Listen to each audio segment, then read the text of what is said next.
Hoy es 18 de agosto de 2022 y ha llegado a Zona Criminal.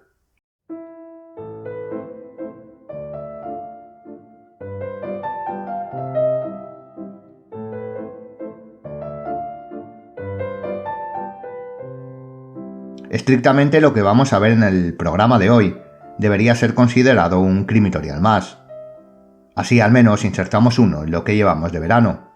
Pero la serie documental que vamos a recomendar ha sido elegida por aportar información sobre los conceptos que estamos viendo y analizando a propósito de los casos expuestos en estos meses veraniegos. Conceptos que vemos por separado, estudiamos de manera individual y luego analizamos sus posibles correlaciones e incluso, en el mejor de los casos, sus causas. Y por supuesto también para exponer su caso, que sin duda es a la par que original en cuanto a su contexto y realización, curioso criminológica y criminalísticamente hablando. Y viendo el documental, sin duda ilustra algunos aspectos importantes a tener en cuenta para no cometer errores en la investigación. Sobre todo, en este caso en cuanto a nuestros propios errores, esos que en muchas ocasiones están ya presentes cuando el investigador, incluso antes de que el investigador se haga cargo de estudiar el caso. Y la mayoría, lo acertado, son sesgos propios. Y estos sesgos, conocidos como cognitivos, no son algo a tomarse a broma, de ninguna manera. A lo largo de los programas hemos estado viendo, sobre todo cuando nos centrábamos en la criminalística y en la criminología aplicada, el cómo, el qué y el para qué, y si se podía, el por qué. A partir de ahí desarrollábamos los conceptos, el método y las técnicas de análisis. Veíamos posibles errores que debíamos evitar, el procedimiento correcto, etc. A centrarnos en estos, la solución era, digamos, universal. Cuando hablamos, por ejemplo, de estadística, de especialidades forenses, el conocimiento, como decimos, es universal o como poco general, por lo que los errores y aciertos se superaban e implementaban de igual manera. Pero también existen errores que pueden no solo desembocar en conclusiones espurias, sino que creen trabas a lo largo del proceso investigativo que lo dilate, lo alargue, y ya sabe en qué puede desembocar eso en criminología.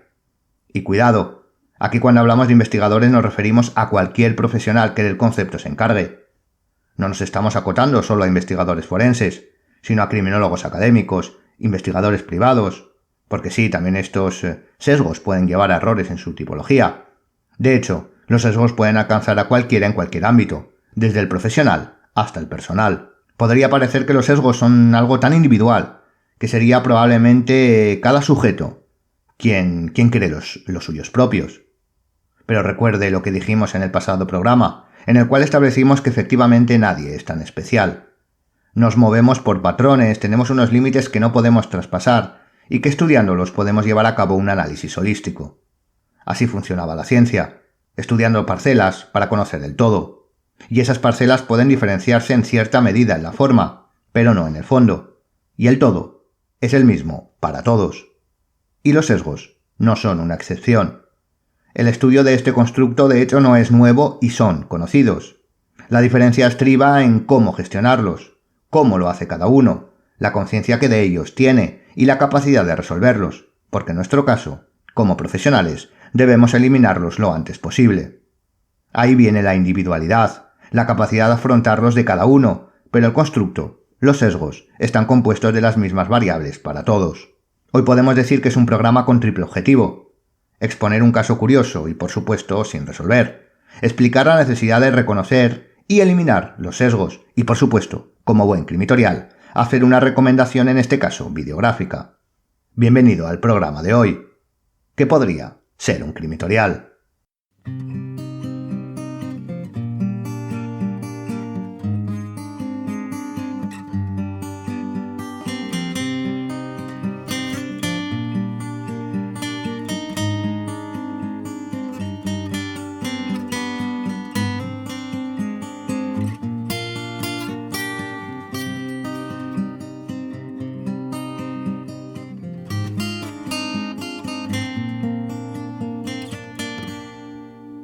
Hoy nos cuesta imaginar un aeropuerto sin seguridad. De hecho, muchos de nuestros oyentes seguro que no han vivido, al coger un avión, otra cosa que no sea arcos de seguridad, vigilantes y agentes por todos lados, escáner, revisión de equipajes, etc. Como suele decirse, desde el 11S en 2001, el mundo cambió, pero los aeropuertos lo hicieron radicalmente, los aeropuertos y el transporte aéreo civil al completo. Pero debemos situarnos en el año 1971, y en aquellos tiempos ir en avión era como pedir un taxi. Acudía el individuo con su maleta al aeropuerto, compraba un billete, apuntaba sus datos e iba directamente a su asiento. No era necesario estar horas antes, nadie le registraba, era un medio de transporte más. Fue el comienzo de la aviación civil para todos. Las empresas querían que el avión fuera popular como transporte y ponían las cosas fáciles. De hecho, igual que la población en general se dio cuenta y comenzó a utilizarlo tanto de manera profesional como ociosa, sobre todo por su velocidad en el transporte y facilidad en la gestión, los grupos terroristas también lo hicieron y comenzaron a popularizarse, entrecomillado desgraciadamente, los secuestros de aviones para reivindicar sus ideologías, los secuestros aéreos. Así que básicamente lo que querían es poner las cosas fáciles. Y esto se ponía más de manifiesto si cabe, los días claves en el transporte en general y el aéreo en particular. Y hemos dicho que estamos en 1971, pero no el dónde. Así que debemos situarnos en Estados Unidos, más concretamente en el aeropuerto de Portland, el 24 de noviembre. Y esto es importante porque al día siguiente es uno de los días por excelencia norteamericano, el Día de Acción de Gracias, por lo que puede imaginar cómo se encontraban todos los aeropuertos del país. Nuestro objetivo es un vuelo que tenía, como hemos dicho, origen en el Aeropuerto Internacional de Portland y como destino Seattle. Era un recorrido corto de menos de 40 minutos y los pasajeros lo harían en un Boeing 727. La empresa que lo gestionaba era Northwest Orient. Puede imaginar la ajetreada vida del aeropuerto con tantos desplazamientos. Pero al fin, el vuelo que nos interesa estaba listo y despegó. En el avión, el personal de vuelo ofrecía bebidas y comida a los pasajeros y atendían sus demandas. En la parte trasera del avión, un hombre, vestido de traje y corbata, con un alfiler que daría años después de qué hablar, pasaba inadvertido como uno más. Llevaba, como muchos de los otros pasajeros, una gabardina y un maletín. Si llamó mínimamente la atención era porque seguía con sus gafas de sol puestas dentro del avión. En un momento del vuelo, este sujeto entregó una nota a una de las sobrecargos. Estas, por la época, estaban acostumbradas a que algunos pasajeros les entregaran sus números de teléfonos, direcciones en las que se alojarían en el destino, así que se la guardó. Estaban acostumbradas a lidiar con este tipo de situaciones, normalmente vergonzosas, pero el hombre insistió en que la leyera. En la nota advertía que en su maletín tenía una bomba. Parecía que las cosas se ponían serias. El hombre, guardando la calma al igual que la mujer, que era una profesional, solicitó lo que quería, y esto era lo siguiente: $200.000 en billetes, sin marcar por supuesto, y 4 paracaídas. Esto debería estar preparado en el aeropuerto de destino, el de Seattle. Y le dijo que avisara al comandante y lo consiguiera hablando con la torre de control, y que el avión no descendería al aeropuerto hasta que todo estuviera en él, es decir, no esperarían a que llegara el dinero ni los paracaídas. Así sucedió. Por supuesto, el comandante puso en conocimiento de las autoridades, de sus superiores, la situación, y éstas, representadas por el presidente de la compañía, el FBI y la policía de Seattle, se pusieron manos a la obra para conseguir lo solicitado. Una vez conseguido, el avión aterrizó. Eran aproximadamente las 17:30. El secuestro se llevó a cabo por la tarde. En el interior, hasta el aterrizaje, todo se desarrolló con tranquilidad, en el más absoluto desconocimiento por parte de los pasajeros. De hecho, supuestamente el aterrizaje era de emergencia. Allí dentro, el sujeto no comunicó a nadie, salvo al personal, que estaba procediendo a un secuestro aéreo. Al aterrizar, el sujeto liberó a los pasajeros y únicamente quedó en el avión el personal del mismo. Se subió al aparato el dinero y los paracaídas y tras el reabastecimiento volvió a despegar. Fue ya en tierra cuando los pasajeros se enteraron de lo que había pasado. Se comenzaron los interrogatorios para obtener información, pero la mayoría ni se habían fijado en él, y los que sí lo habían hecho aportaron datos muy generales. Todo este periplo duró aproximadamente 2 horas, desde el aterrizaje al nuevo despegue. Ya en el aire y con un nuevo rumbo, el secuestrador comenzó a solicitar unas condiciones de vuelo muy específicas que básicamente consistían en volar a más baja velocidad y sobre todo altitud. Le dijeron que bajo esas condiciones era prácticamente imposible llegar a un aeropuerto para aterrizarlo, para aterrizar el avión, así que volvieron a cambiar de rumbo para que, efectivamente, tras un nuevo reabastecimiento, el avión pudiera cumplir con las condiciones. Una vez volando bajo ellas, El sujeto pidió a toda la tripulación que se agrupara en la parte delantera del avión, en la cabina.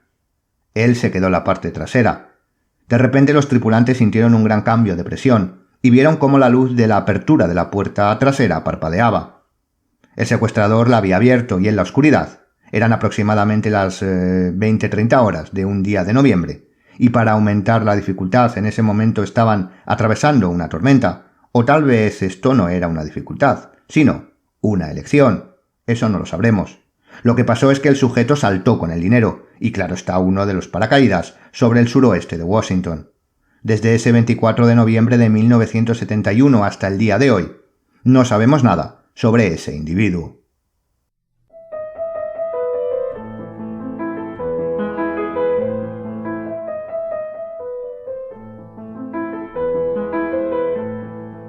Este es el hecho, por supuesto de manera general, porque no queremos desentrañar todos los detalles del documental que vamos a recomendar. Pero básicamente así sucedió. Claro está, una vez acontecido este insólito secuestro, la investigación comenzó rápidamente. Hay que tener en cuenta que es el único secuestro no resuelto de la historia de la aviación norteamericana, y hoy sigue con el mismo título vigente. Lo primero que hicieron es ver el registro del secuestrador. Lo había hecho como Dan Cooper. El por qué se le conoció posteriormente y se le sigue conociendo como D.B. Cooper fue simplemente un error periodístico, y así se quedó. Ya adelantamos que en el año 2016 el FBI dijo que daba por finalizada la investigación y que quedaba a la espera, en el caso de que alguien aportara una prueba concluyente. Por ahora, nada. Pero una vez expuesto el hecho, lo que nos interesa es lo que pasó con la investigación, o mejor dicho, las investigaciones. Este caso fue de esos que interesó a toda la sociedad. Todos tenían sus teorías, sospechosos. La verdad es que no solo investigaron las autoridades, sino detectives, particulares y periodistas. Cada uno con sus procesos y capacidades. No se trata de cuál fue peor, mejor, más acertada, sino el por qué, a día de hoy, no se ha llegado a ninguna conclusión, al menos indiciaria. No fue tanto a nivel forense. El secuestrador dejó varios cigarros que parece desaparecieron, una nota escrita, además del registro, y algunos indicios más. Por cierto, el maletín se lo llevó, así que aunque alguna de la sobrecargo declaró que vio tubos y cables, e incluso dinamita, no se pudo comprobar que la bomba era real. Aunque sí pretendía, si no lo era, que así lo creyeran.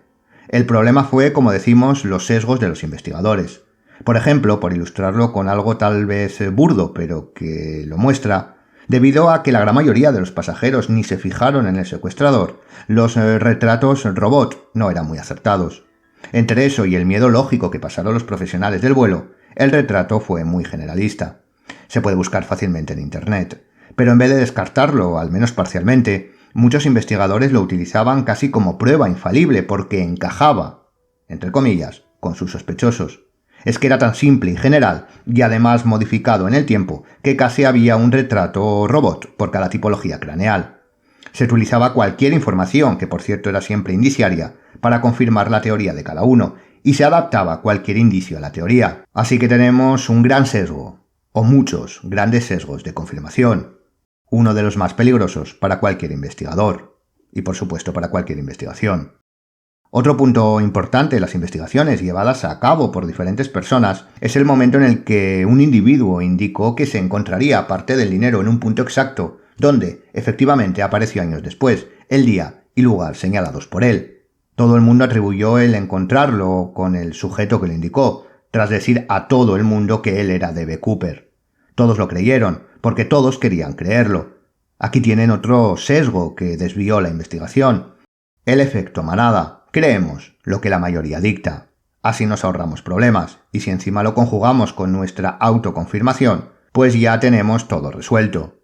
Nótese la ironía. Pocos investigadores pensaron que esto no tenía mucho sentido. Este sujeto había estado años callado para de repente desvelar su secreto, regalando parte del dinero.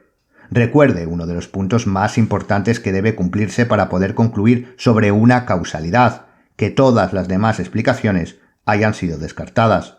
Se descartó aquí, así a bote pronto, la posibilidad de que lo hiciera por sus 5 minutos de fama. Y así podríamos exponer algunas, muchas hipótesis más. Estos son solo 2 ejemplos a grandes rasgos, porque no queremos destapar más hechos del documental, que, sin duda, si le gustan las revisiones de casos no resueltos, será de su agrado, pero que ilustra lo que estamos hablando sobre los sesgos cognitivos, sobre los sesgos que pueden llevar al traste una investigación.